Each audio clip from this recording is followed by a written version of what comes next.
ಸರ್ಕಾರಿ medical college ಬಹುಳ ವರ್ಷಗಳ ಬೇಡಿಕೆಯಾಗಿತ್ತು.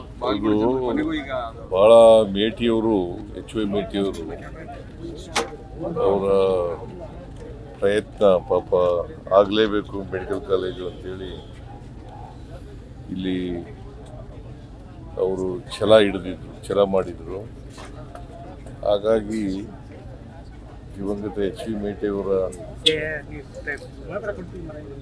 ಆಸೆಯಂತೆ ಅವರ ಕನಸು ಇದೆಯಲ್ಲ, ಆ ಕನಸು ಇವತ್ತು ನನಸು ಮಾಡ್ತಾ ಇದೆ. ಸರ್ಕಾರಿ ಮೆಡಿಕಲ್ ಕಾಲೇಜು ಬಹುಳ ವರ್ಷಗಳ ಬೇಡಿಕೆಯಾಗಿತ್ತು. ಕೊನೆಗೂ ಈಗ ಬಹಳ ಮೇಟಿಯವರು HY ಮೇಟಿಯವರು ಅವರ ಪ್ರಯತ್ನ ಪಾಪ ಆಗಲೇಬೇಕು ಮೆಡಿಕಲ್ ಕಾಲೇಜು ಅಂತೇಳಿ ಇಲ್ಲಿ ಅವರು ಛಲ ಮಾಡಿದರು.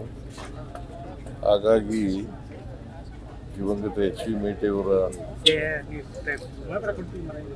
ಆಸೆಯಂತೆ ಅವರ ಕನಸು ಇದೆಯಲ್ಲ, ಆ ಕನಸು ಇವತ್ತು ನನಸು ಮಾಡ್ತಾ ಇದೆ.